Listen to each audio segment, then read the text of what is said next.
Dearly beloved, we are gathered here today to mourn the loss of the Los Angeles Lakers playoff hopes. Luka Doncic went down with an injury in the same game that Austin Reaves suffered an injury, meaning that the Lakers will be without their top two scorers and now are forced to be led by 41-year-old sciatica-ridden LeBron James. Why? The Los Angeles Lakers, they had high hopes coming off of a great life in March, their hottest streak of the year. Luka Doncic averaging nearly 40 points. Austin Reaves having a career year. But we are gathered to mourn this loss.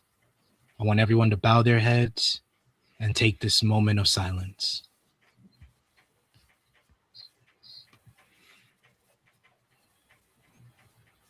How do I say goodbye to you?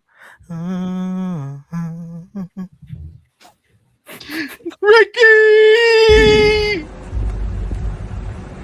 Yo, what up? You know what it is. It's your boy AJ Francis reporting to you live from New York City, the birthplace of hip-hop. And I'm telling you that I'm only tuned in with True Heel Heat Wrestling.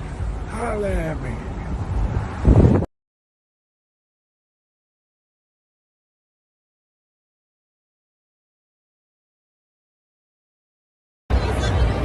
Hello, I'm Willow Nightingale, and though I might generally be regarded as a very bubbly, upbeat person, you're watching True Heel Heat.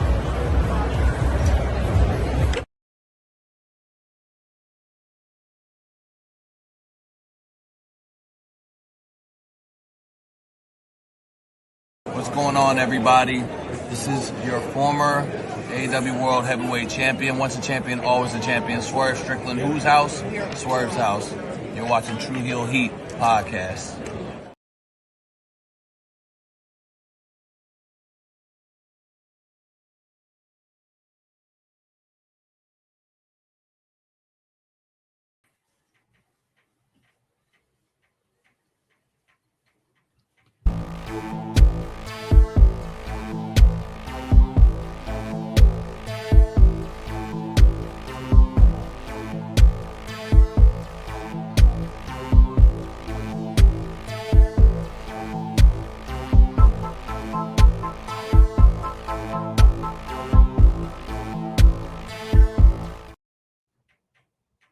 Hello, hello, hello.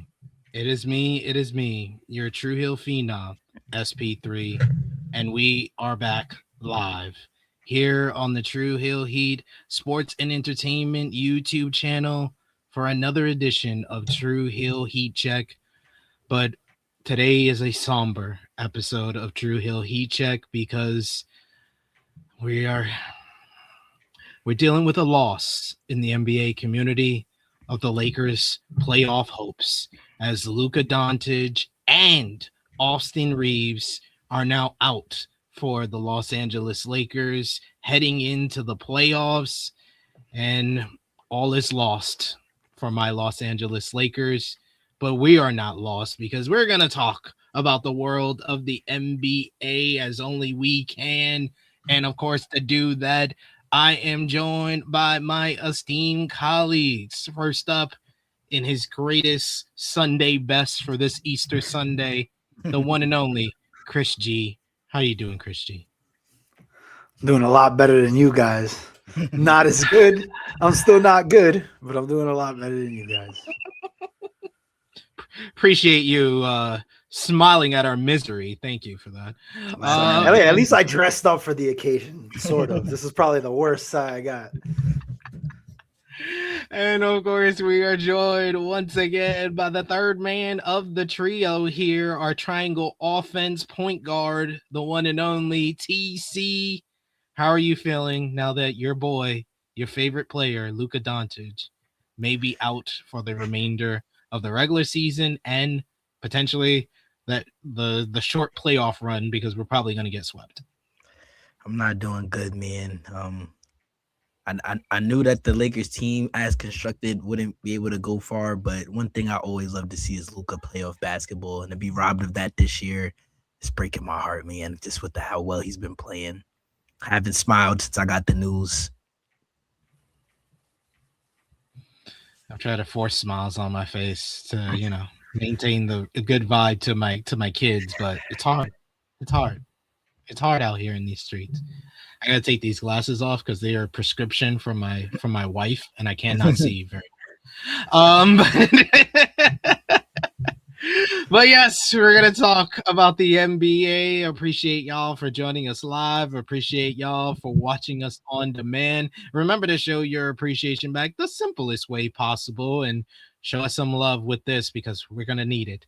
Drop a thumbs up on the video, share this video with all of your NBA family, friends, and fans on all your favorite social media platforms. If you are new to True Hill Heat Sports and Entertainment, hit the subscribe button, hit the bell to stay notified for all the great content here. You can also sound off in the live chat. If you're with us live, we love to get y'all a part of the conversation and hear what y'all think about the sad state of my Los Angeles Lakers. Plus, as always, we got our list. We talked about it last week, doing an all-time top 10 best duos after we did the current best duos in the NBA. So we'll have that for the second half of the podcast, but there's a lot to talk about when it comes to the Los Angeles Lakers and what's going to happen the remainder of the season. We're going to be talking about some MVP talk as well as we close out the regular season. So sound off in the live chat as much as possible. And we got a bunch of people already sounding off in the chat, fellas. We got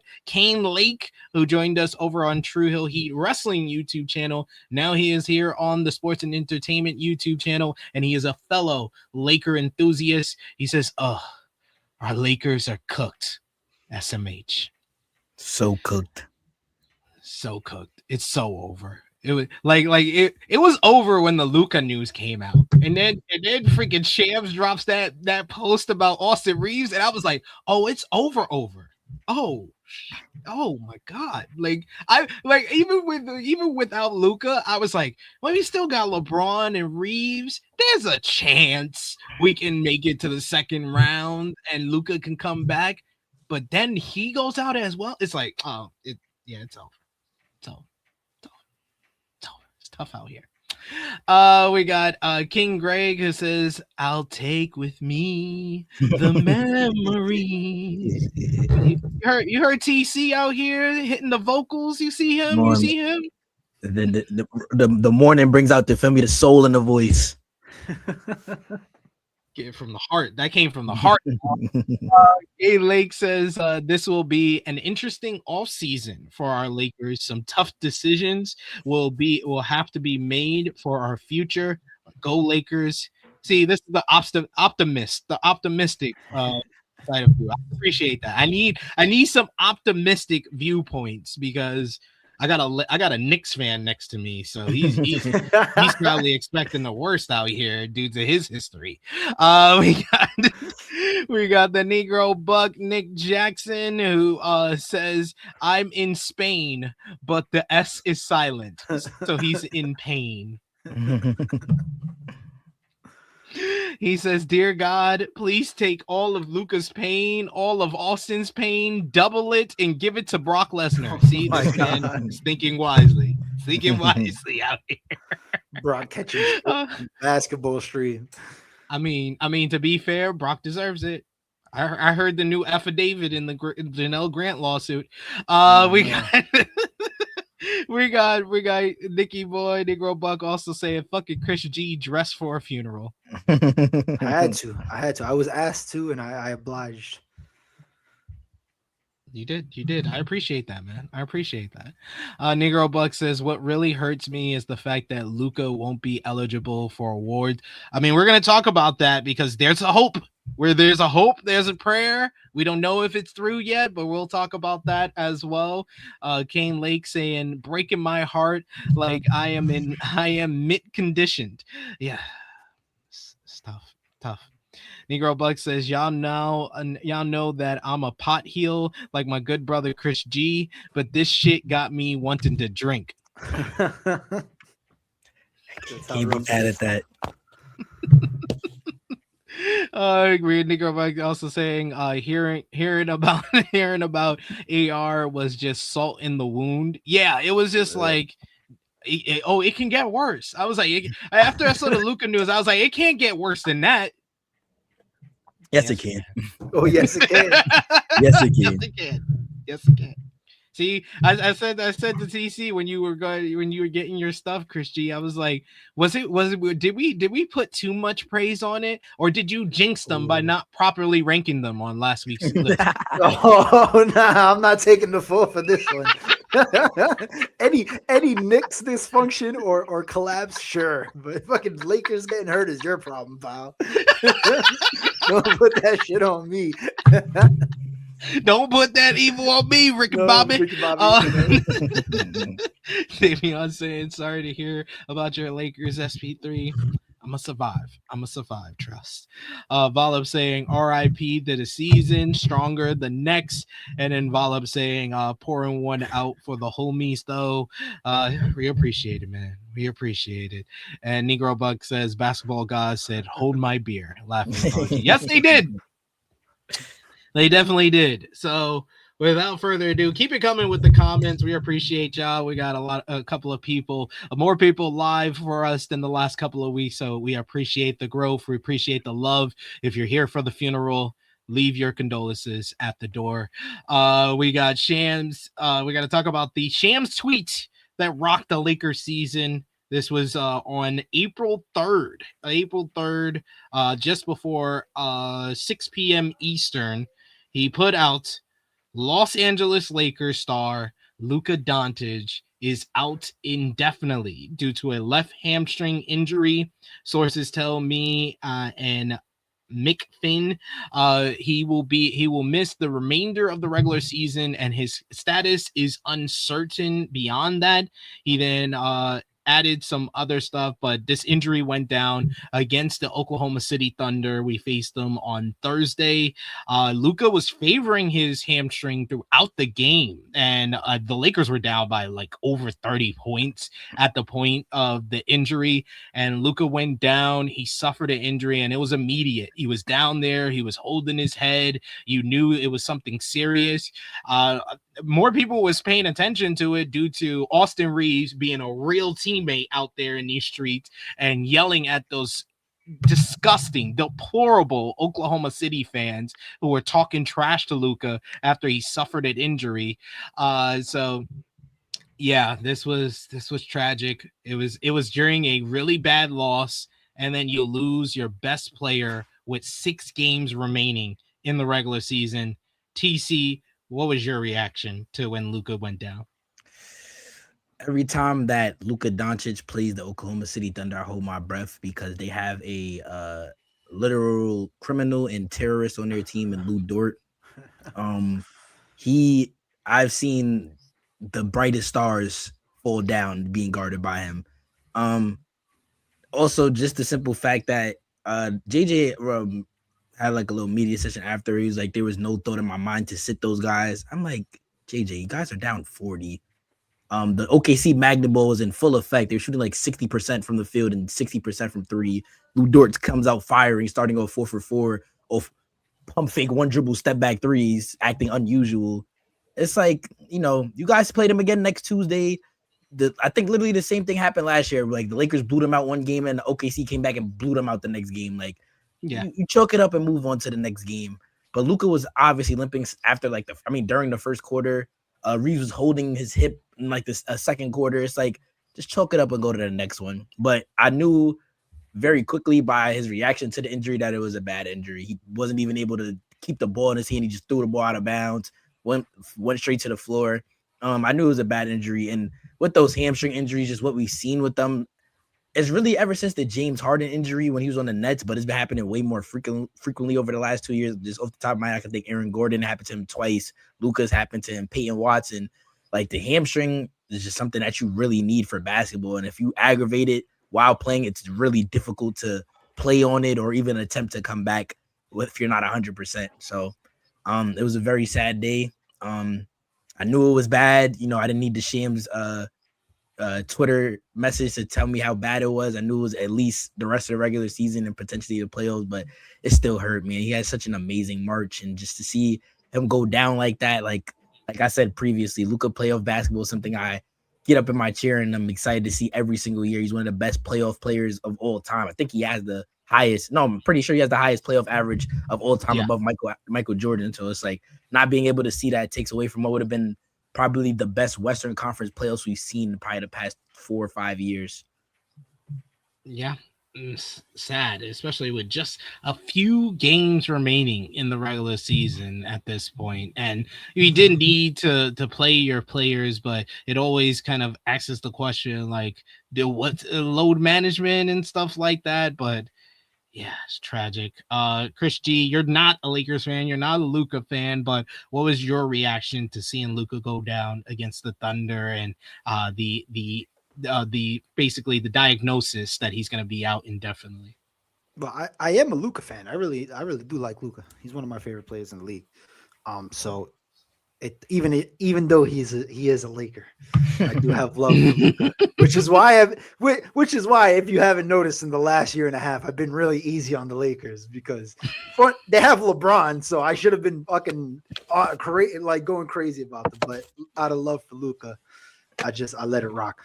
But I feel for Luka the person because he's been through a lot this season, last season and a half. So it sucks to now have to deal with this injury potentially ending his season. It's never nice. It's never good to see a non-contact injury.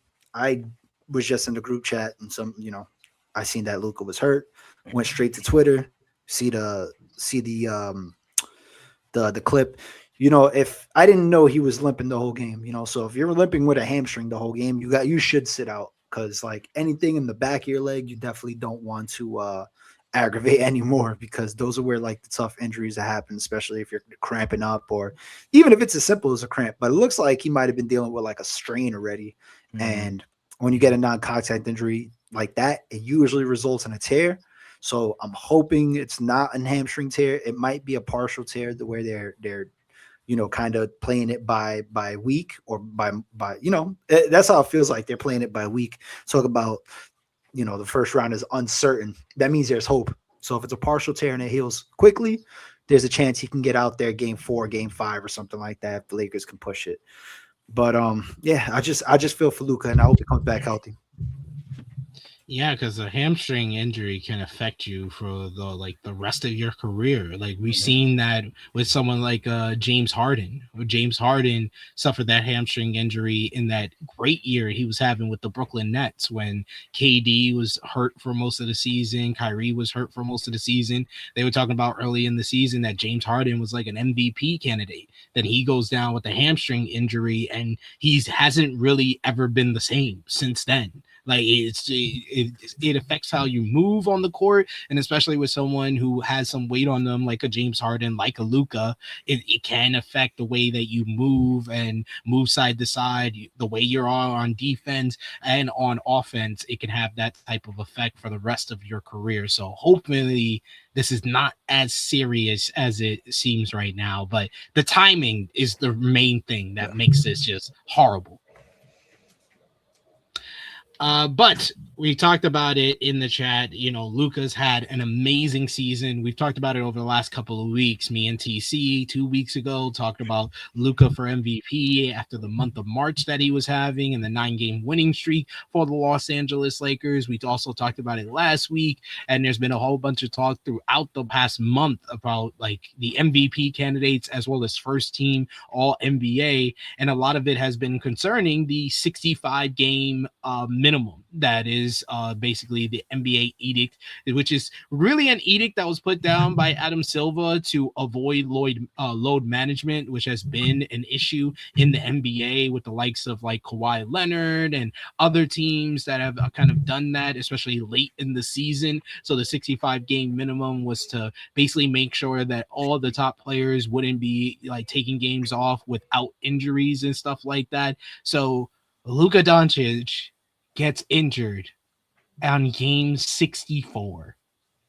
you can't, but this like that is just like really game 64. Like he probably is not gonna be in the vote in the top 5 for MVP or first team all NBA because he missed one game that he shouldn't have due to this injury. But the good news is we did get Shams, who posted a statement from Luka's agent, Bill Duffy of WME Basketball, and he said this season Luka Doncic has performed at a historic level, leading the league in scoring, carrying the Lakers to third place in the Western Conference, and placing himself in the middle of one of the most tightly contested MVP races in memory. To ensure that Luka's incredible accomplishments this season are rightly honored and he can be considered for the league's end of the season awards, we intend to apply for an extraordinary circumstances challenge to the 65 game rule. Luka missed 2 games this season for the birth of his second child in Slovenia.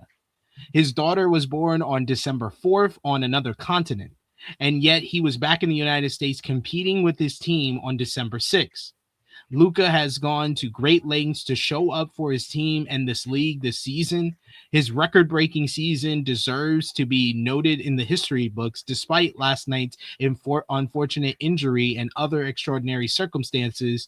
We look forward to working with the NBA, PA, and the league office to ensure a fair outcome in this matter.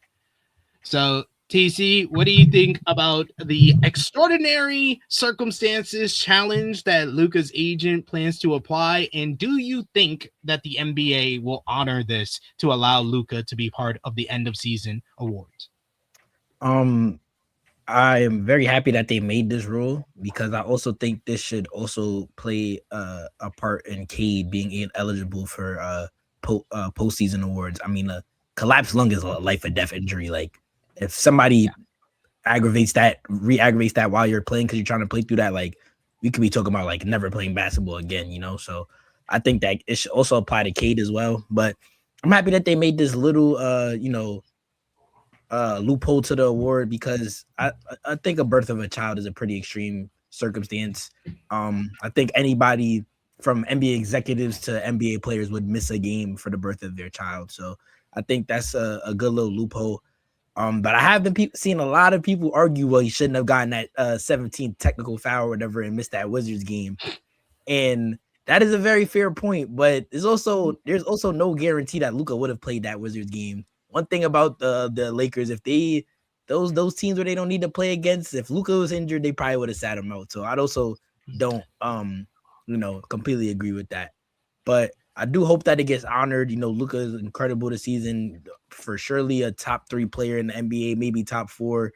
And so he should easily be first team all NBA. And it would suck to see people like, I'm just trying to think off the top of my head who could potentially get it. Because if it's no Cade, no Luka, no Ant, we're looking at like fringe Jalen Johnson first team all NBA and stuff like that. Like, I don't want to. He had a great year. Yeah, That's wild. That's wild.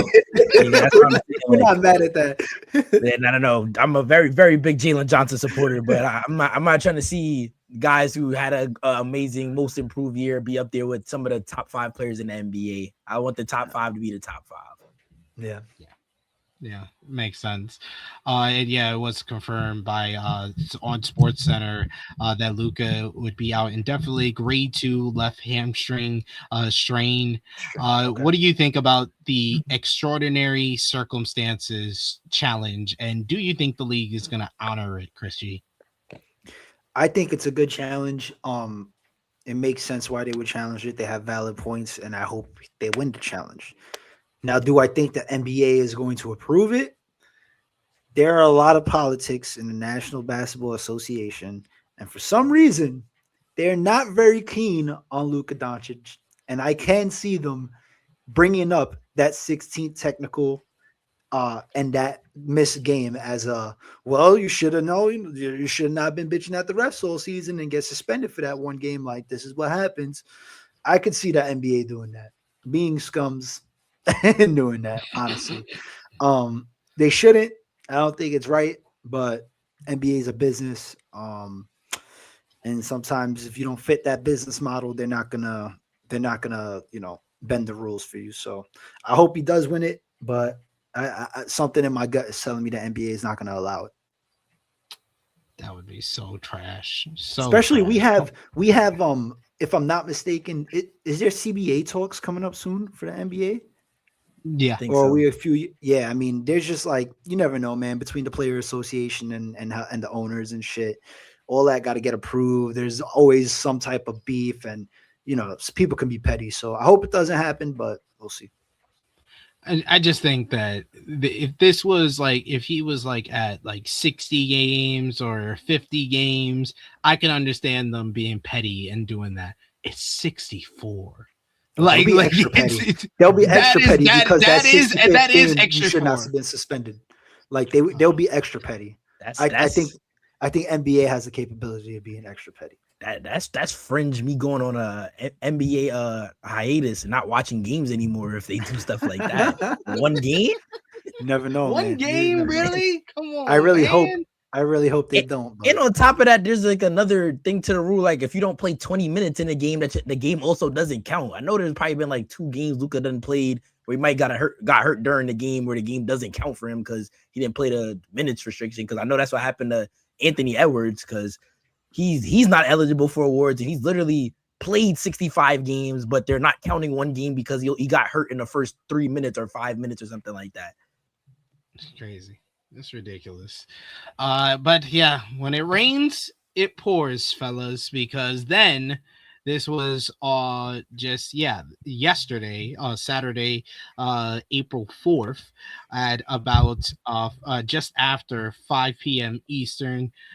Shams goes on Twitter and he posts the Los Angeles Lakers guard Austin Reaves has been diagnosed with a grade 2 left oblique muscle injury and is out for the remainder of the regular season.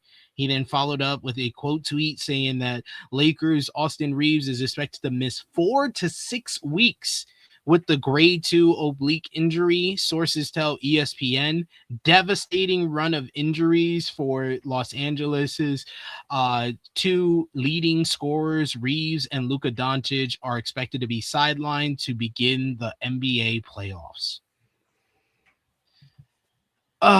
When it rains, it pours. Can it get worse? Yes, indeed, it can. What do you think about Austin Reaves also getting injured in the same game as Luka Doncic, and what this is going to mean for him? Because he had a great chance with Luka being out to improve the contract that he's going to get because he's a free agent this summer and he's going to be liable for a big increase in pay. But how is this injury, do you think, is going to affect what he can potentially make from the Los Angeles Lakers or from even another team? Start with Chris G this time. I had no idea he got hurt that game too. So when I seen it a day or two later, I was just like, damn, like I felt like you, right? Like, fuck, Luka's out, but there's still a chance, maybe you get playoff Bron and AR gets the green light and they can outscore, whoever they got in the first round. And once you see AR go down, it's like, you kind of all hope kind of goes out the window, unfortunately, because you still got LeBron, but like a 41-year-old LeBron's not going to be able to carry this roster, especially with the holes that it has without Luka and AR, and now on the offensive side is going to be even more magnified. So it's unfortunate, man. It's just that double bad luck that you never want to see. That hopefully they can recover from it. I don't think it's going to affect Austin Reaves' contract situation going into the summer. I think there's going to be plenty of teams that are willing to give him that max. I think the Lakers are going to be willing to give him that max, give it that they can make the moves to kind of create that space if they need to, because they might be able to just pay him. I'm not too sure. So I don't think it's going to affect that. I think he'll be fine when it comes to the contract situation. But it sucks because this was a good opportunity for him to like solidify him as like a solid number 2 guy that deserves that big number 2 money. Yeah. What do you think, TC, about it affecting Reaves' pay when he becomes a free agent this summer? And then also, what was your reaction to seeing this news?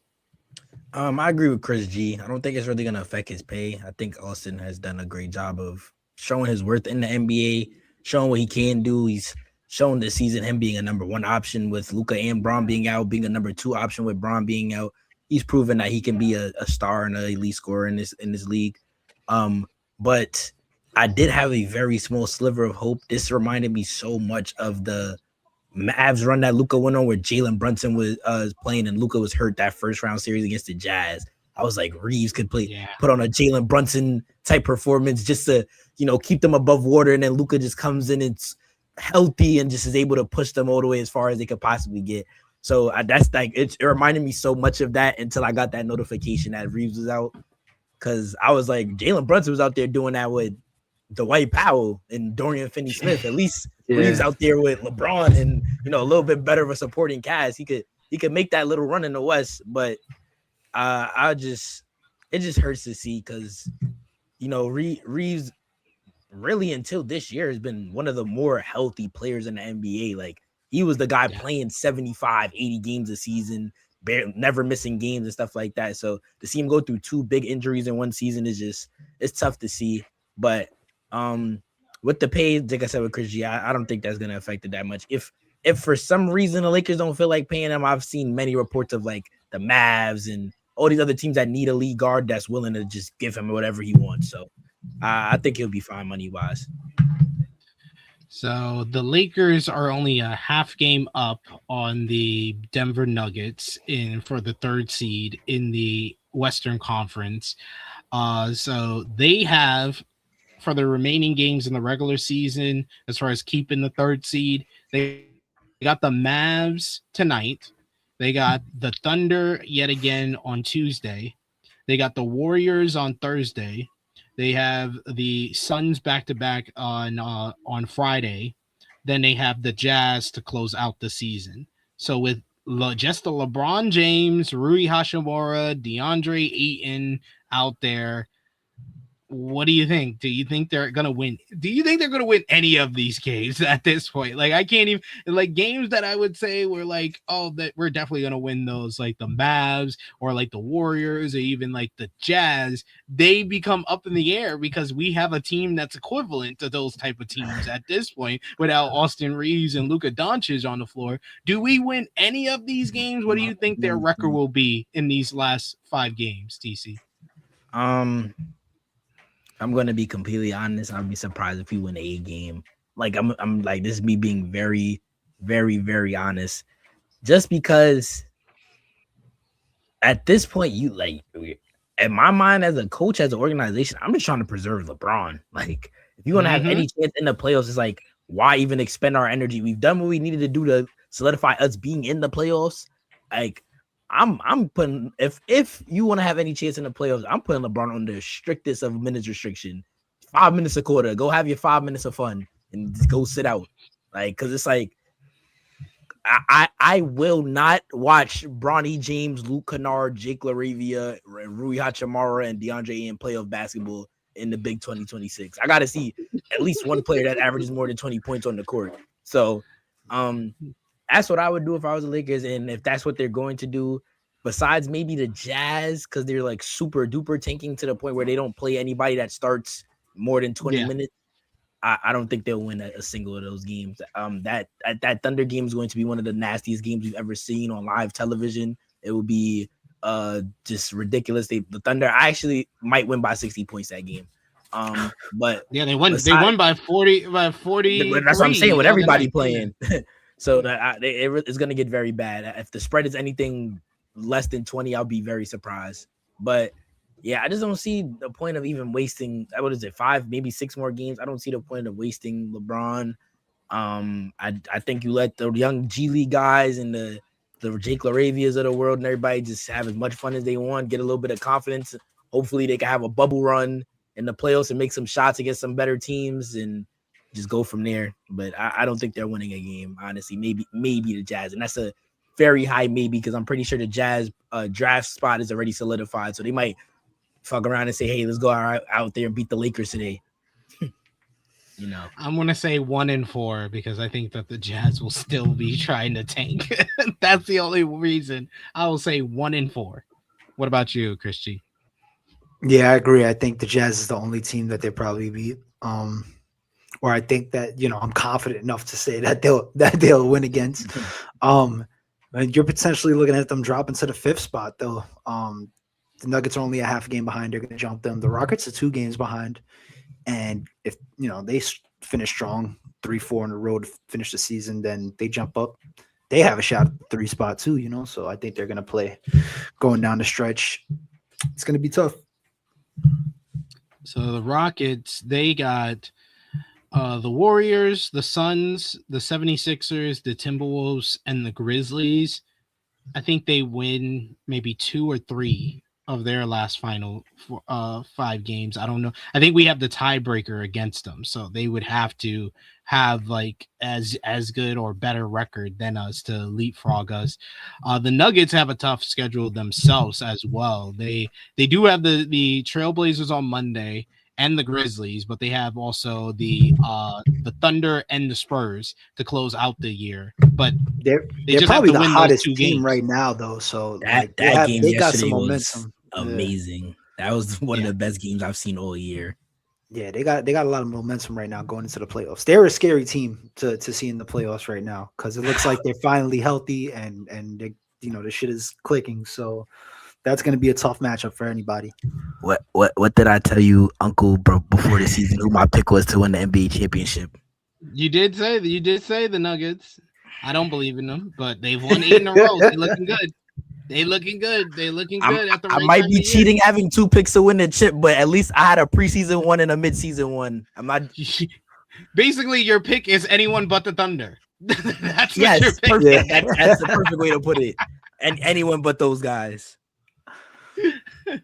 And we also got to keep track of the 1 seed race because, like you said, the Spurs dropped that game last night, close game in overtime with the Nuggets.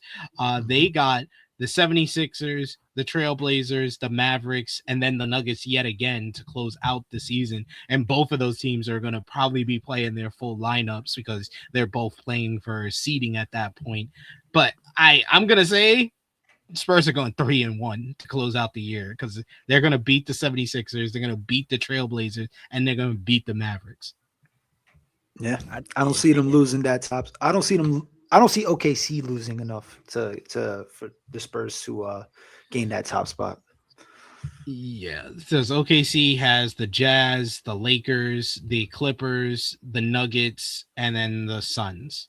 So I could see them going like 4-1 on that last stretch. So yeah, they're not going to lose enough. I think they got the fast track to the number 1 seed over the Spurs. So we shall see. It's going to be an interesting closeout to this regular season here. And of course, we'll talk about it next time on the podcast, everything closing out, and we'll give our awards for the end of the year on the next time that we do the podcast here. But we got to get into other news. Should we talk about the whole Giannis Antetokounmpo, because we've been talking about him over the last couple of weeks.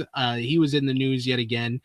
Shams basically posted up that the NBA is investigating the Milwaukee Bucks for their handling of player participating policy and potential inconsistent statements regarding the health of Giannis Antetokounmpo. Sources tell ESPN. The league has interviewed Antetokounmpo's side, the Bucks, and team doctors. Then he posted up another tweet where he said both Antetokounmpo and the Bucks have told league investigators different stories. Milwaukee informed the NBA that it doesn't believe Giannis is ready and actually wants to play. Giannis informed the NBA that he wants to play, but the team will not medically clear him, sources said. Then he had another post where he said a year full of dysfunction between a franchise and its cornerstone played out with the Bucks' failed trade talks last August and at the February trade deadline for Giannis. And now the league office is an audience for the latest squabble about whether he can play or not. So, yeah. What do you think about the latest drama as the world as the wind turns? Another drama with the Milwaukee Bucks and Giannis. What do you think, Christy? Another domino and the eventual divorce of Giannis and the Bucks. So gear up, prepare for the summer, and let the sweepstakes begin. Let it begin. Let it begin. What do you think, TC? I think at this point it's just like inevitable. Giannis is out of there. Yeah, it's to the point where it's like I see it and I just scroll past it now on my timeline because it's like if I don't get a notification that Giannis is got traded or got waived or anything of that nature, I don't really want to hear what the Bucks say and he say she say stuff. It's like it's cool. Yeah, it's just drama. It's just drama. It's just going to continue to be drama with this team and everything going on over there. It just seems like an absolute fucking mess at this point. Yes, I'm willing to have a prayer circle about that, Negro Buck. He says SP3, we got to manifest Giannis landing in LA. If we got Luka, anything is possible. Laughing emoji. Hey, if we want to bow out of the Austin Reaves sweepstakes and go for Giannis trade, sign me up. Sign me up. That'll improve our defense immediately. Austin Reaves, I hope you like cold weather, pal. Send your ass to Milwaukee. Sign and trade. Sign and trade. Yep, sign and trade status. But yes, you know what the deal is here on True Hill Heat Check, because we don't only talk about what's going on in the NBA, we like to give y'all a list. So last week we did our current NBA dynamic duos, where we all had Nikola Jokic and Jamal Murray as the best current duo in the NBA. And this week, we said it last week, we're going to do all-time great duos, all-time list, top 10 list. As always with our list, we're going to give our number 10 around the board. We'll give our number 9 around the board, 8 around the board, until we get to number 1. Chris G, you want to start us off this week? Who do you have at number 10 best duos in the NBA? I'm going to start off with two in NBA history, excuse me. I'm going to start off with 2 honorable mentions. One of them is LeBron and Kyrie. Had a solid run together, produced 1 championship in Cleveland. LeBron brought 1 home, kind of solidified his legacy with that one. And Kyrie hit the game-winning shot in Game 7 to get him there. So a lot of love for those guys, for that duo. And then my 10th pick is very biased. So honorable mention, another one is going to be Karl Malone and John Stockton. One of the greatest offensive duos, probably the best pick and roll duo, or one of them in history. So many records between the 2 of them, but no championships, which is why my 10th spot and my most biased pick on this list is Walt Frazier and Willis Reed of the New York Knicks, baby. 2 championships, the only 2 championships in New York Knicks history. Willis Reed, former MVP, Clyde Frazier, all NBA defense every year. That's it, man. That's as far as I'm gonna go for bias picks. Actually, there's probably one other bias pick.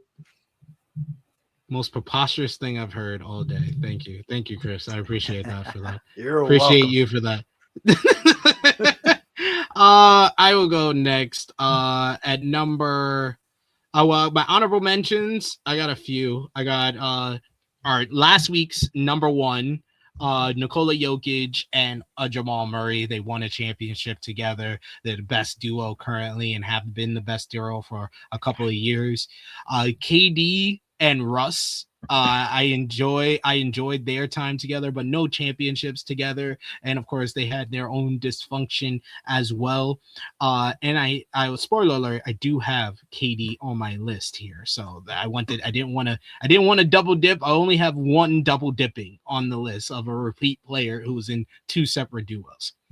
And then I have I'll throw in LeBron and Kyrie. I didn't write them down, but you are right. LeBron and Kyrie deserve a shot. But number 11, like if I was doing a top 20, number 11 would be Stockton and Malone. They are like the most infamous duo when it comes to like passing. They're the most points as far as assists to points between 2 players on the same team. Stockton and Malone are number 1 on that list, but the lack of championships keeps them from my top 10 list here. So number 10, I also went old school though, and maybe it's a little bit biased because it is a Lakers pick, but I have multiple Laker duos on here. Another spoiler alert.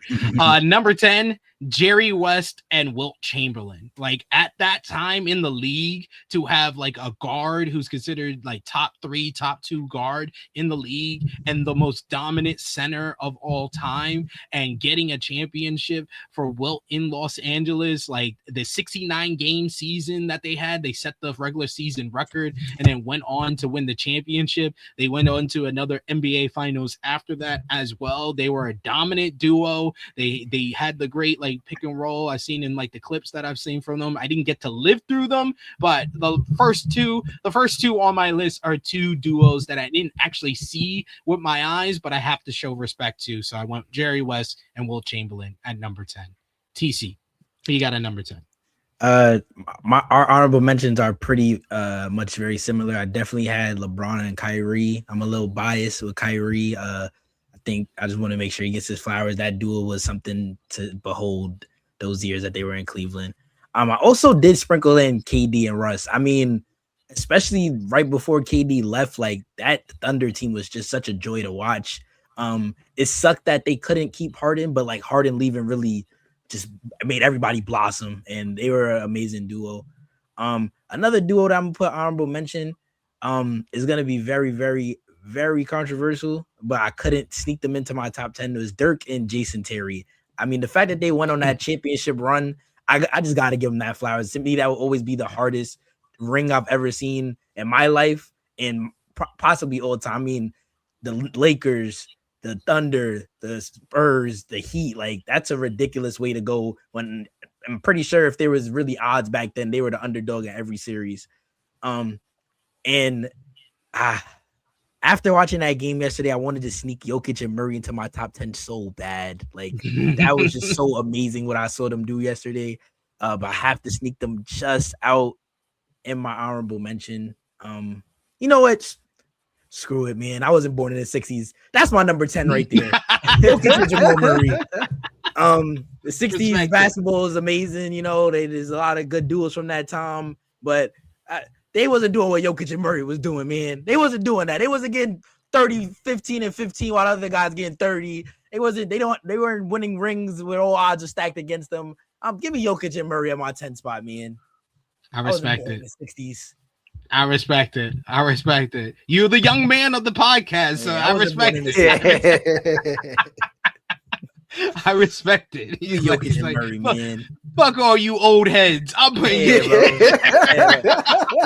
I know when my dad sees this, he's gonna give me an earful, but I don't care. If you were playing in black and white television, get the fuck off my list. I'm gonna tell him he should have shown me more old highlights. He kept me strictly with the 90s. He didn't show me none of them that 70s and 60s stuff. Chris G, jot down the time for this because this got to be a clip. Oh, shit.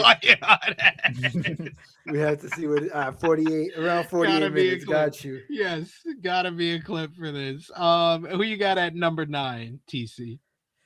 Number 9 was really tough for me because it's like I said, I want to pay respects to the old duos, but it's just like watching all these newer duos is just like so mind blowing to me to see what these guys are able to do.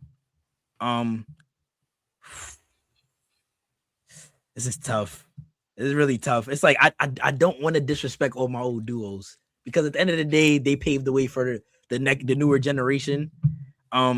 So I am gonna do a little bit of Lakers bias here and go with Jerry West and Wilt Chamberlain. Wilt is, no matter what you can say, is no film, is no this, is no that. Wilt is just one of the greatest players of all time, and so is Jerry West. He's the logo for a reason. Then what they were able to do with the Lakers has just been, Lakers got a lot of rings from back in the day because of guys like that. So, gotta also put in ring culture a lot when you go to these duos. So, just had to give them some credit. All right. Who you got at number 9, Chris G? All right, before I say number 9, right? Putting Jerry West on Wilt Chamberlain on this list, I'm not gonna argue with it. Just want to let you guys know they won one ring together, and then the other almost ring they won. Well, they didn't win. They lost to the New York Knicks. fucking Knicks. I know. Willis Reed and Walt Frazier. So don't say it's preposterous when I put them on my fucking top 10. Just wanted to say that. Well, you also have to take into account, Chris G, that Jerry West and Wilt Chamberlain are in the top 30 players of all time, and your two players are not. You're right. They also played probably a little longer together. So, and they had a lot more longevity. So. I'm just teasing, but yes, I did everything in my power to keep Kevin Durant off this list. By the way, so he's not going to be on this list.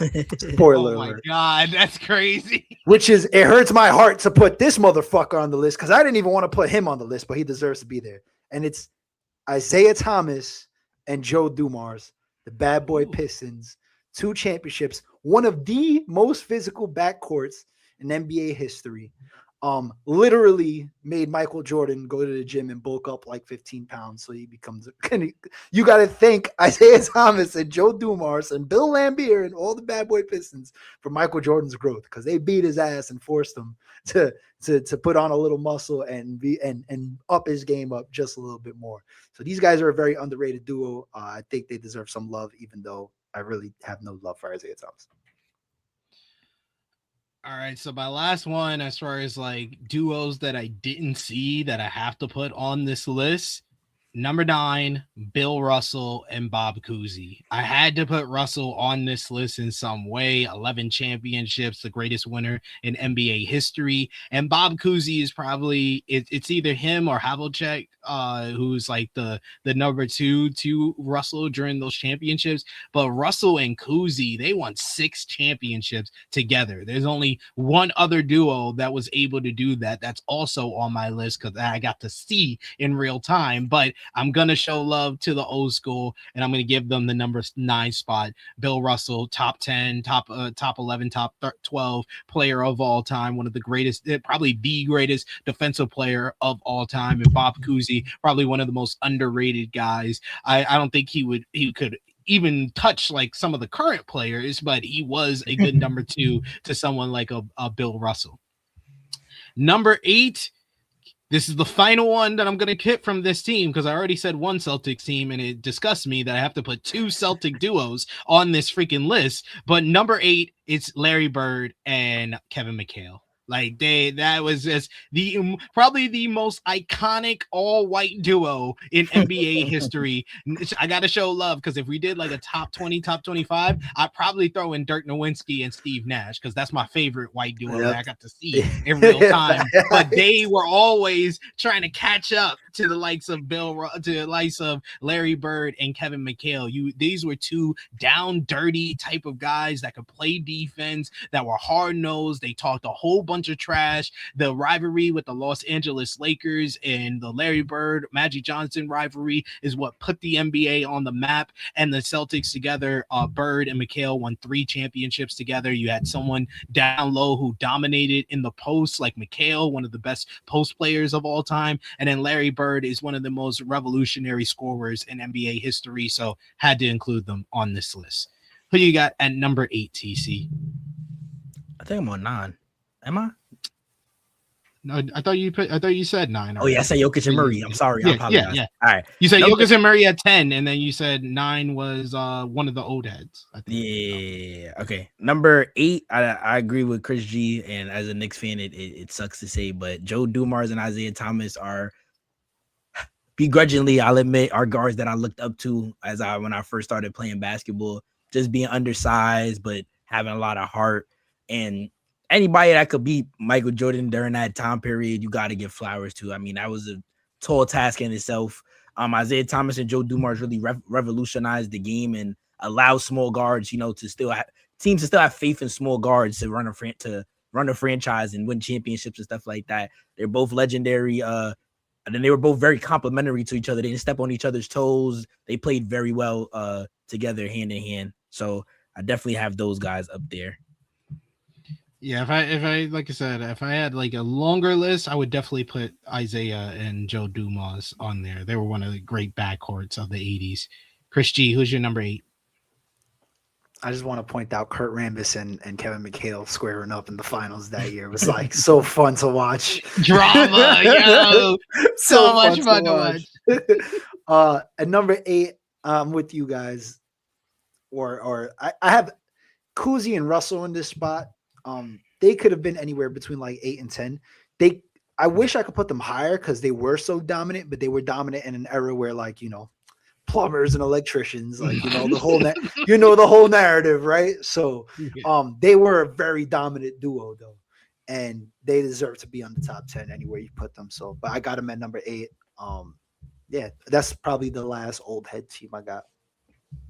What you got at number 7? Number 7, I have Bird and McHale. They one of the best white duo. Never even thought about it. The best white duo out there. They complimented each other. They were just tough, man. Just 2 tough dudes that wanted to play hard and just like fight afterwards too, or during the game. Like they didn't give a fuck. Those Celtics Lakers, right? That whole like decade or 12 years of like rivalry was amazing. During like the late 70s into like the early 90s. Like it was amazing. So these guys definitely deserve their flowers. So I got them here. Number 7.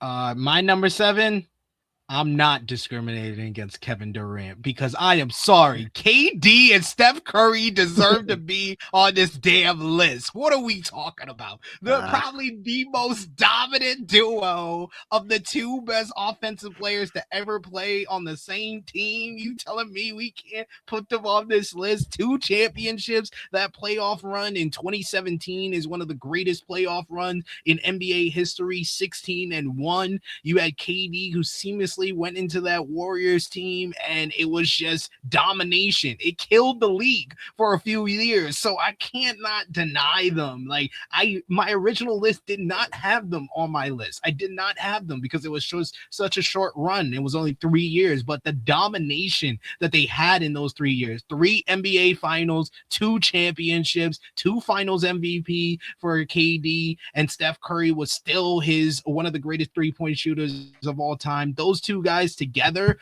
is the reason why the Splash Brothers did not make my list. I'm sorry. I can't put the Splash Brothers, but I will put KD and Steph. TC, who you got at number 7? Okay, that's perfect because I was gonna be a little ridiculous and put Curry and KD and Curry and Clay on my list. But if we're only picking one, that helps my list out a lot because I was just on my phone scrolling. Spoiler alert! I did not put one Steph duo. There's more than one Steph duo. I'm just teasing. It's not the Splash Brothers. Oh, okay. So then, all right. So gotta backtrack. Still make the clip though, but Jamal and Jokic got to move down one to my honorable mention because I had my list set out, but then it's like, whoa, I can't. Can I put multiple duos? All right. So here we go. My 7th spot. Oh well, I guess really my 8 is Bird and McHale. That's what I was gonna have there. We've already spoken about it. Larry Bird is the first white basketball player I ever like enjoy really watching. Like just being able to just talk trash and back it up is always something I've enjoyed as a basketball player. And that's really another reason why I enjoy watching Luka Doncic so much. Like he's gonna yell in your face and tell you he's frying you, and you can't do nothing to stop about it. Like, yeah, for real. Yeah, so like I've always, even with like that's another reason why Kobe was my favorite player all the time. Like Kobe's gonna tell you what he's gonna do, and he's gonna make sure it goes in the basket. You can't do anything about it. And all the stories that I've heard about Larry Bird, and that's been confirmed, like when he's telling the people the moves he's gonna do, and he's still scoring, laughing when people think they could stop him, like.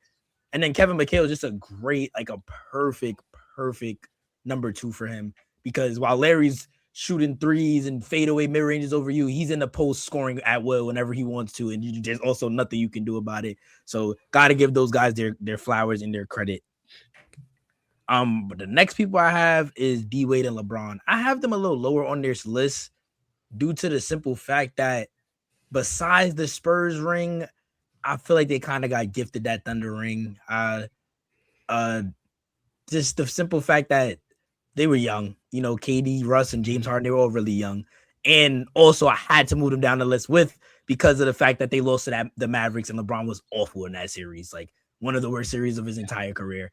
If they would have done what they should have done, which they did after that Maverick series, which is win every single year, except the Spurs, who was really well constructed, they would be top 5, probably top 3, honestly, because they complemented each other so well. Like talent-wise and how they play together, it's a top 3 duo. But you also got to factor in what they did as that duo, and losing to the Mavs and then losing to the Spurs, just like guys did okay. I guess I did what I was supposed to do, but I don't think that's what they were supposed to do. But LeBron at that time was the best player in the NBA for years on years end. And D Wade was still D Wade. I wouldn't say he was in his prime like he was before LeBron got there, but he still was an amazing complimentary number 2 guy.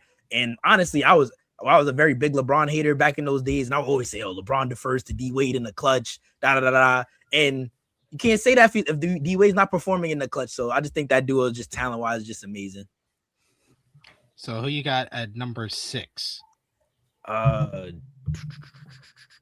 This is where my list gets a little tricky, but this is where I have KD and Curry.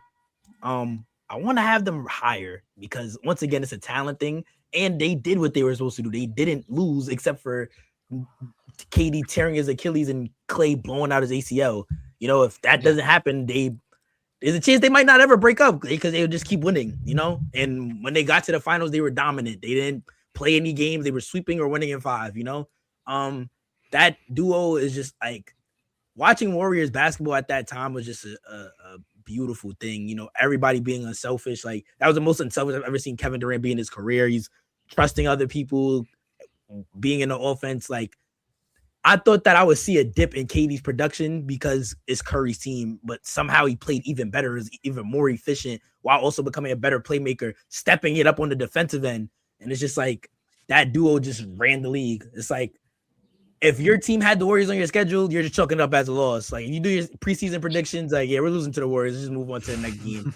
You got to the finals. We're not even like, everybody's like, oh yeah, LeBron, he's done miracles before. I'm sitting there like, there's no shot to even win the game. If they win the game, good for them, So that duo was just so dominant. It was just a match made in heaven. An elite score surrounded by elite shooting. Just got to give them their flowers. Fair. Chris G, who you got at number 6? This is where I got LeBron and D Wade. One of the most dominant duos I've ever seen in my life. But those 2 championship losses hurt them, and the fact that they only played 4 years together, I think it's hard. They could have. I mean, if they would have had an 8-year run together, who knows what would have happened. But they only had 4 years together and produced some really special moments and a lot of like really good years between both players. But they could have did more. It just feels like they could have did more. I gotta agree with y'all. I got a number 6, LeBron and D Wade. I had like a toss up between this and number 5, so that's why I'm gonna go back to back with this. But I decided to put them just outside of the top 5, like Chris G said. The amount of years together is a factor. Their 2 championship losses, like TC said, against Dallas, especially. Like the Spurs team were just better and deeper than they were, but like the Mavericks lost that they should have never lost that. It was LeBron's worst season of his worst series of his entire career. So yeah, that is a factor that keeps them just out of the top 10, but I mean top 5. But as far as like talent goes, I don't think I've ever seen 2 guys at the height of their game at that time in the NBA be on the same team, and it was just nasty. I hated them. They were like the top heels. They were one of the greatest heel duos in NBA history. So I had to give them love and put them in the top 5, but just top 10, just outside of the top 5. But at number 5, I got probably the most underrated duo of all time. Tim Duncan and Tony Parker.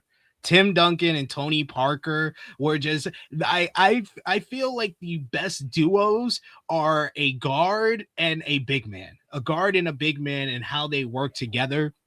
And I thought that Tony Parker was the perfect asset to put next to Tim Duncan after the years of him being the Twin Towers with David Robinson. They would go on to win 4 championships together. And Tony Parker wasn't just a sidekick. He won an NBA Finals MVP. He was the best guard in a series against like freaking Jason Kidd. So that says a lot to me that I think that they are probably going to be underrated to a lot of different people and not a lot of people going to give them the love love that they deserve. Tim Duncan's not the flashiest player of all time, but I think that Tim Duncan is a top 5 player in NBA. Mr. Fundamental, one of the greatest power forward of all time, one of the greatest big men of all time. And Tony Parker was just the perfect asset to him, being a guard, the pick and roll they used to play, the mid-range game that both men had, and they were clutch when they needed to. Tim Duncan and Tony Parker are a top 5 duo in my mind. Chris G, who you got at number 5? I'm with you. I got Tim Duncan and Tony Parker, 4 championships together. Longevity, man. They played a long time together. What, 10, 11 years, maybe? It's something like that. They were teammates for a very long time. They beat some really good teams to get those championships. They beat some really good teams en route to get to those championships. Like, they were just a very complimentary duo. Tim Duncan, Mr. Fundamental, but Tony Park just being a really smart floor general who knew where Tim was at all time. And they fed off of each other, really good pick and rolls, pick and pops. They played defense with each other very well. They knew who was helping when they were helping. It was a very good fun duo to watch. If you like winning basketball, if you like flashy, maybe not, but if you like winning basketball, definitely one of the best.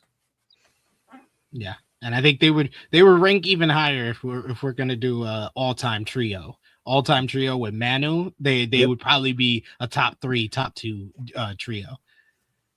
TC, who you got at number 5? I wanted to put these guys so much higher because I just enjoyed watching the Spurs so much, but I also have Tony Parker and Tim Duncan. When I originally made my list, I had them like 3rd because I just love that duo so much, but I was like, all right, let me relax.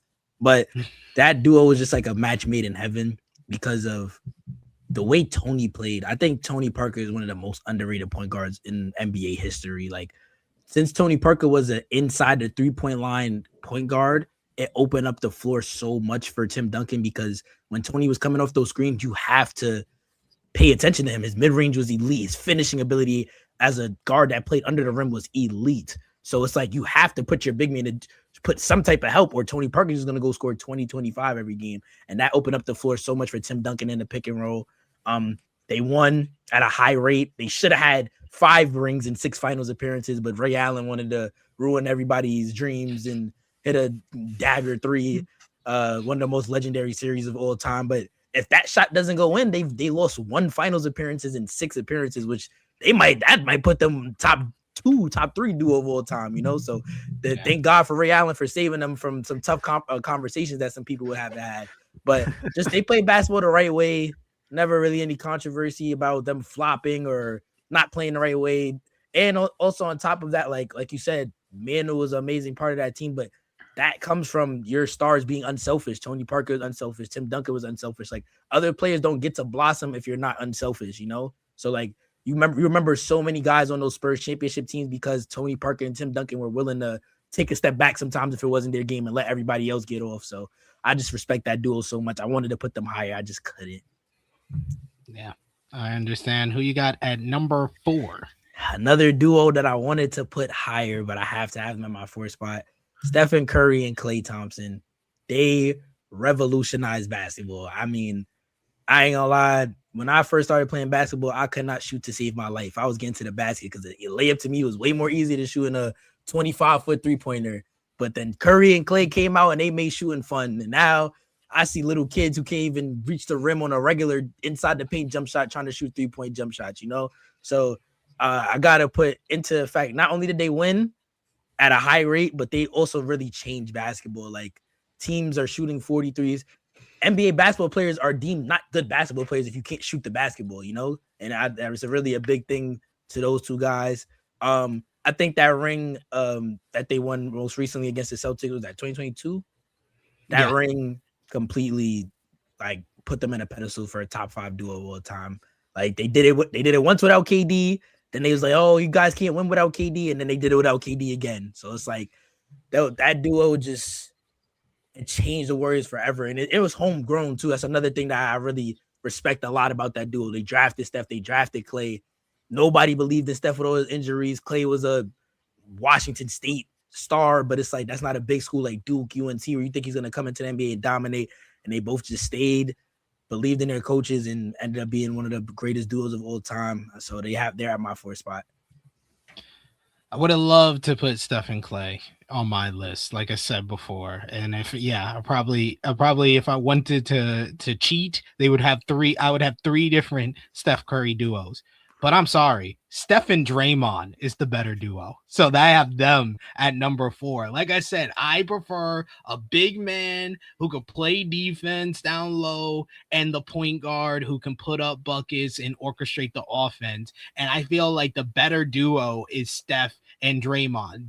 They are more of a natural kind of duo. You have the greatest defender of the modern era of the NBA, the greatest role player of the modern era of the NBA and of the NBA in Draymond Green, the enforcer of the team. And then you have Steph Curry, the greatest shooter in NBA history. And those two guys together, I feel like Draymond was a bigger part of that 2022 championship than Clay was. Clay was on the decline while Draymond was still the best defender in the NBA. So that has a lot to do with it. And the fact that they're still together to this day, like Clay has moved on and they're still together to this day, that says a lot to me. So I feel like they are the more natural duo, even more than the Splash Brothers. But like I said, I could have easily put the KD duo, the Clay duo, and the Draymond duo on this list. That's how well Steph Curry plays with all these players. But I think that Draymond and Steph is the best duo that the Warriors have ever had. TC, who you got? I mean, Chris G, who you got at number 4?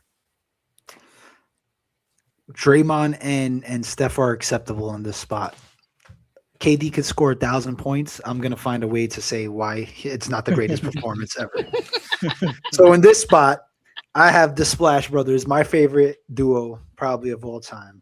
I think the greatest shooting duo of all time. Without a doubt. Broke each other's 3-point records in a single game, like multiple times. They did it to each other. Like, this is one of the most fun duos I've ever seen. They revolutionized basketball. They made it fun for everybody and acceptable for everybody to shoot the 3-pointer.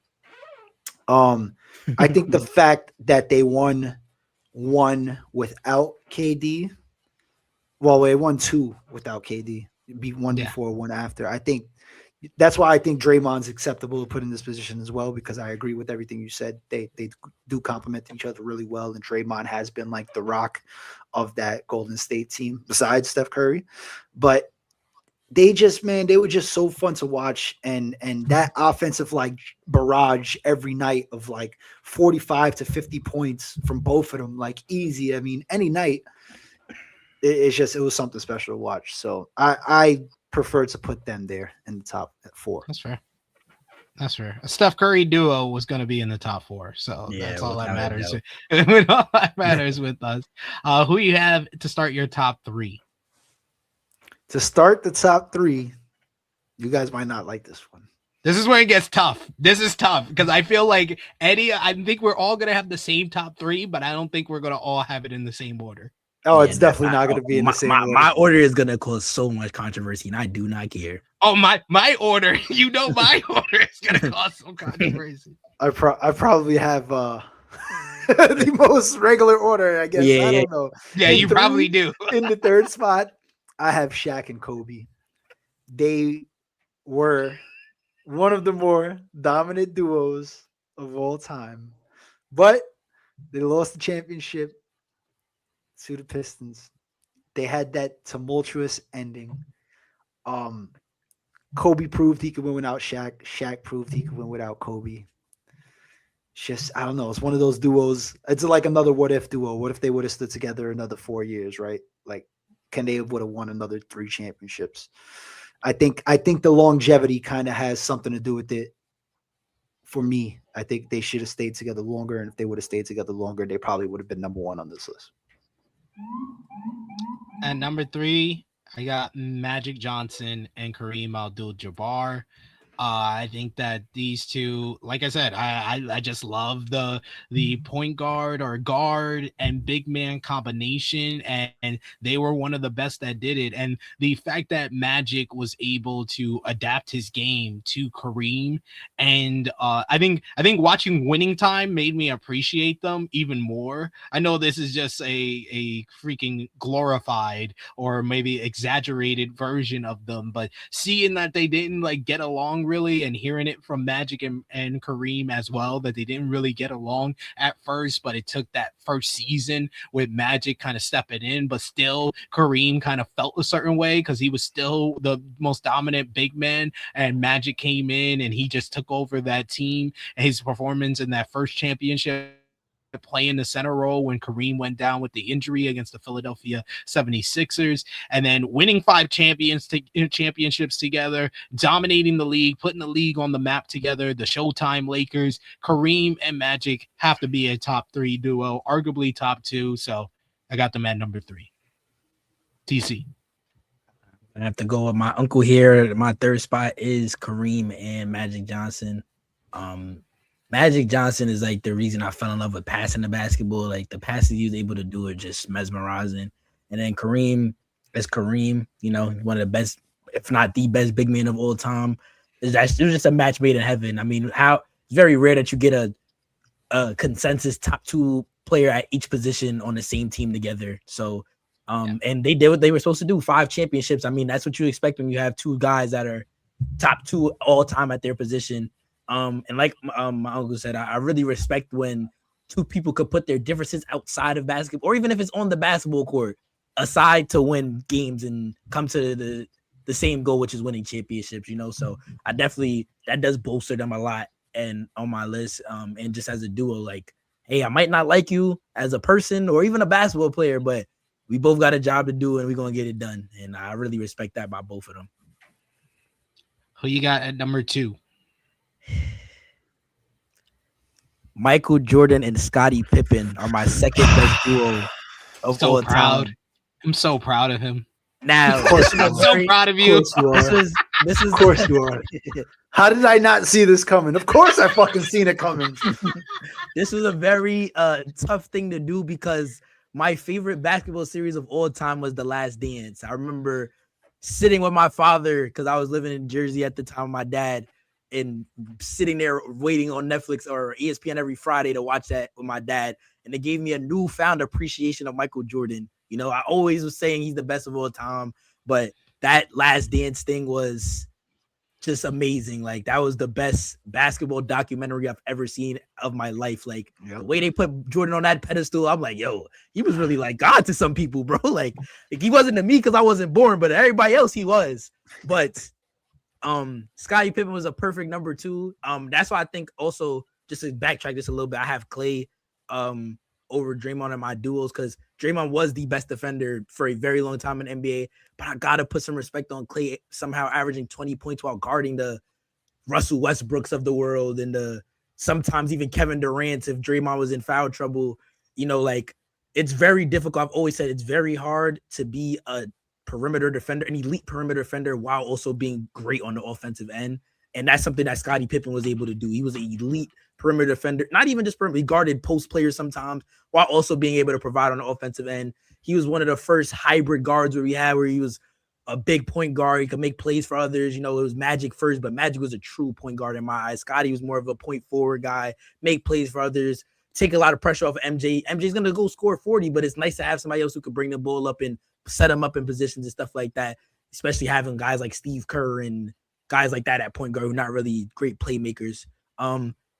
6 rings, undefeated in the finals, you cannot top that, but, my number 1's going to be my number 1 until the day I perish. But yeah, that's why I have at number 2. Salute you. Who's your number 2, Chris G? It's not MJ and Pippen, I'll tell you that much. It is Magic and Kareem. 5 rings, 9 championships, just a decade of dominance in a tough era of basketball where they were superstars, everywhere, loaded up on these teams in the mid 80s. And then, they only lost to one team. They only lost to the Celtics. So it was like that was like the only team with their kryptonite. Nobody else at that time can mess with the Lakers, and it was primarily because of Magic and Kareem. So easily one of the most dominant duos, and fits into that big man point guard mode that SP3 likes. That I actually think is like one of the keys to success in the NBA. So, yeah, I got them at number 2. My number 2 is Michael Jordan and Scottie Pippen. Hey, two wings together to accomplish what they accomplish is quite amazing. And six rings and 6 finals appearances. Michael Jordan, the greatest player to ever lace them up.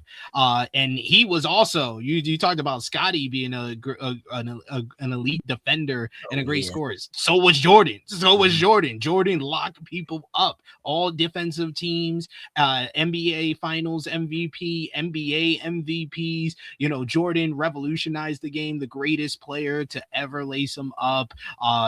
Put the league on the map with like his sponsorships with Nike and Gatorade, and just the Chicago Bulls, what they represent. It still goes on to this day. The longevity is amazing. Scottie Pippen is one of the greatest defenders, perimeter defenders of all time, and to have 2 wings do what they do and dominate the league, the triangle offense with Phil Jackson and the orchestrating of all of that, and the different role players that they were able to elevate in their time together as well. The 72 win season in 1996, the Last Dance in 1998, the run from 91 through 93, beating the Portland Trailblazers and the Phoenix Suns and my Los Angeles Lakers with Magic Johnson's last run in an NBA Finals. It's amazing what the Chicago Bulls were able to do. But when I look at this list, out of the top 3, Scottie Pippen is the weakest scorer on this.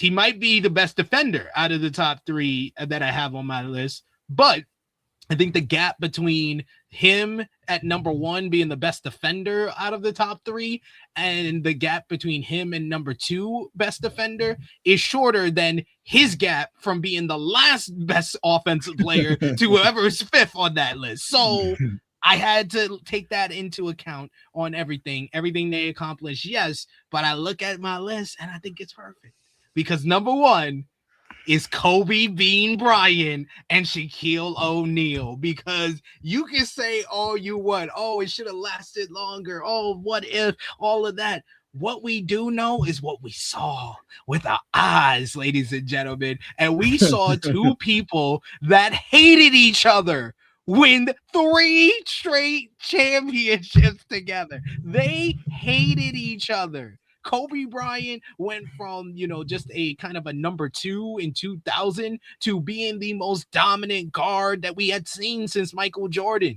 And that run that they had in 2001, the Bulls never did that in the playoffs. They did that in the regular season. Congratulations. The Lakers had a 67 win season. Yeah, we don't talk about that. We didn't talk about the 72 because they never really were able to be as dominant in the playoffs. But the Lakers in 2001, we still talk about to this day as one of the best playoff teams of all time. There's only been one other team who's kind of matched them and only having 1 loss in the NBA playoffs. But the Lakers' dominance in 2001, Kobe Bryant becoming one of the best players in the league, Shaquille O'Neal being the most dominant player in the NBA, and the drama. No other duo gave us the drama, the storylines. When Michael Jordan leaves the league, people thought that the league would be dead. The reason that it stayed alive is this drama of these 2 guys that hated each other, but nobody could fuck with them. Nobody could stop Kobe Bean Bryant and Shaquille O'Neal together. 2 guys that could drop 30 on your head at the same time. You could say everything you want about Jamal Murray and Nikola Jokic nowadays. The most dominant duo, the best duo that I've ever seen is Kobe Bryant and Shaquille O'Neal in 2001, 2002. It's undefeated. I think, like my nephew said, until I perish, that's the greatest duo I've ever seen on a basketball court together. So, TC, who you got at number 1? All right, controversial. I have Luka Doncic and Kyrie Irving. Nah, let me stop. But let me shout them out though. Honorable mention. That might be the most talented backcourt behind Steph and Clay. Just want to shout them out. Honorable mention. But obviously, my number one is Shaq and Kobe Bryant. Like my uncle said, the drama. Like, it's so difficult. Like, I've had basketball teammates where I genuinely did not like them, and I couldn't be on the court with them. I would whisper to my coach, like, "Yo, you gotta get them out the game." Instead of them doing that, they made it work. They made it work, and they were dominant. I mean, Shaq probably will go down all time as the most dominant big man of all time. Like, he's dunking on people, pushing them to the floor. He's bodying people. Like, you couldn't do anything to stop him. And then Kobe's leap. Kobe was still a young kid when they went on this little run. They used, 2021 maybe? Because when he came into the league, 96 or not, he's probably like 22, 23. But to take that leap from being just a number 2 guy to being basically 1A, 1B is very rare to see in the league, and they were just dominant. It's like everybody was playing for consolation prizes. The only team that stopped that were the Pistons. Everybody else was just playing like, hey, man, like, we got this far. We're not going to beat these guys. And like my uncle said, Scottie was an amazing defender, but he only averaged like 16, 17 a game. We were talking about 2 guys that were averaging 30 easy every game, night in, night out.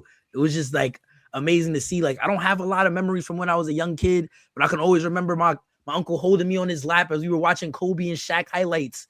As soon as I came out the womb, before I could barely see what the world was really about, So that duo is just always gonna have a special place in my heart. Kobe's my favorite player of all time. He was a big reason for the LeBron hate watch for a lot of years until I came to respect his game.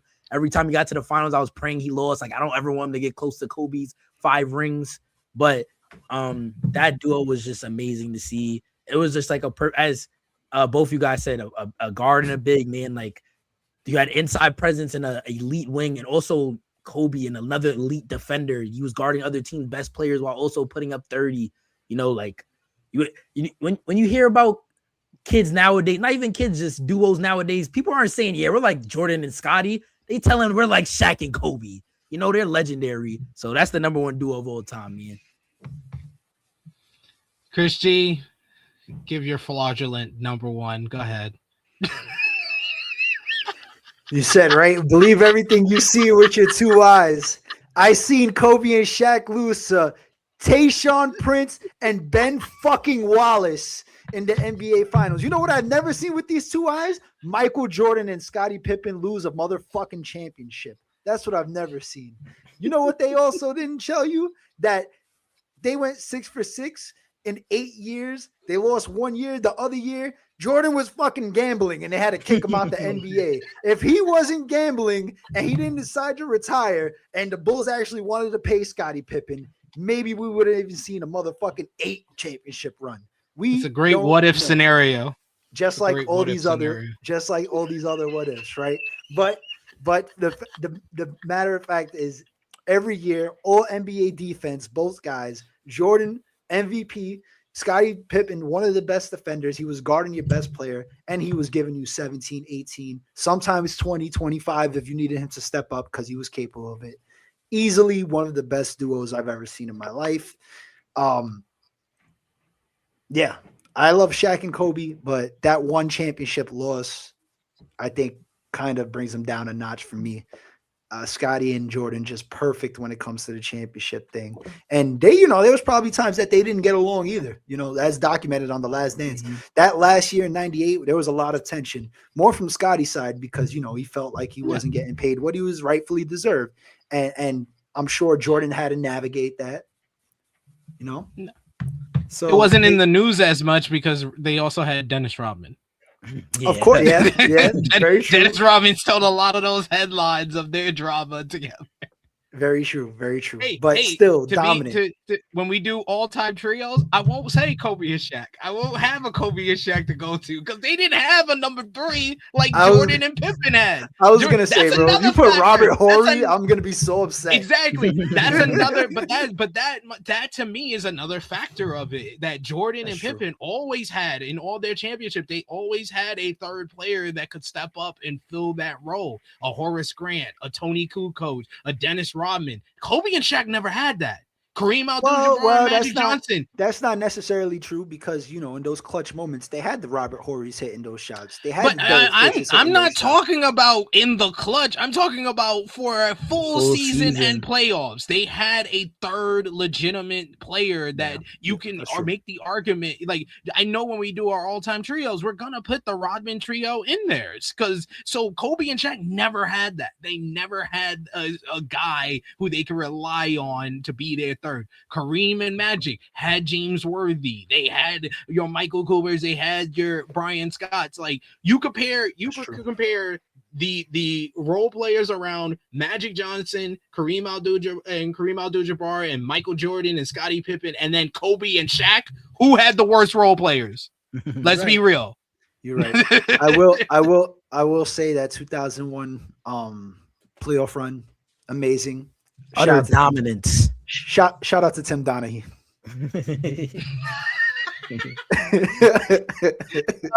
So that we put the asterisk on that one. Shout out to Tim Donaghy. No, we're not. What happened? No, man, we won. He was making them calls. That wasn't 2001. You're talking about 200002. Yeah. Oh, all right. I'm a year King series. I'll take it. But hey,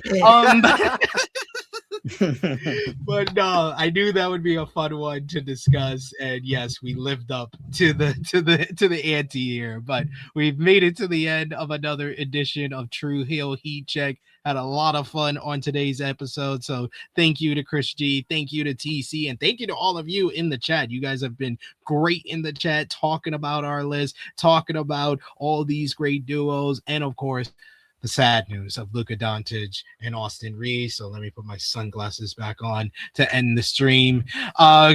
TC, thank you as always, the third man of our team. Let us know where they can follow you on social media and when they might see you again. What's up, everybody? As always, I'm very thankful and appreciative to be on here every Sunday. You can follow me on Instagram at IamTC1. You can follow me on Twitch. I just streamed yesterday. I've streamed about 4 times this week at Automatic TC. The clips pages are TC1 Clips on TikTok and Instagram. And as always, I appreciate everybody having me. The chat was amazing today. So very fun list today. And very sad moments for Luka, but this definitely cheered me up a little bit, man. Hey, we got to give the Lakers love at the end. There we go. Yes. Chris G, let the people know where they can follow you. You can find me on Twitter at True Hill Chris G and on Instagram and TikTok at THCG. Of course, here on the True Hill Heat Sports and Entertainment channel with all your basketball shorts and stuff like that. And then, of course, on the True Hill Heat Wrestling channel as well. And you can follow me on the Twitter machine at TrueHillSP3. Follow the gang, Facebook, Twitter, Instagram, TikTok at True Hill Heat. Patreon.com/True Hill Heat. $3 a month gets you exclusive content. Best way to support us when we're not here or on the wrestling channel. I will be back on the wrestling channel tomorrow, 1:05 p.m. Eastern time with our NJPW Sakura Genesis 2026 review. Check out our True Hill Heat Sports and Entertainment channel for more content like our Kanye West Bully review with me and Stat King for True Headphone Heat. Check out our Daredevil Born Again Season 2 reviews with me and Corey Brennan. And check out the Clocking In series, talking about the Pit with Stat King and Chase as well. So got plenty of great content for you to enjoy for this week coming up. So be on the lookout for that. Hit the subscribe button, hit the bell to stay notified for all the great content here. For Chris G, for TC, it is me, your True Hill Phenom, SP3. This has been True Hill Heat Check 29. Luka out, the Lakers funeral. We are signing off until next time. Can't believe I forgot Jeremy Lin and Tyson Chandler on my list.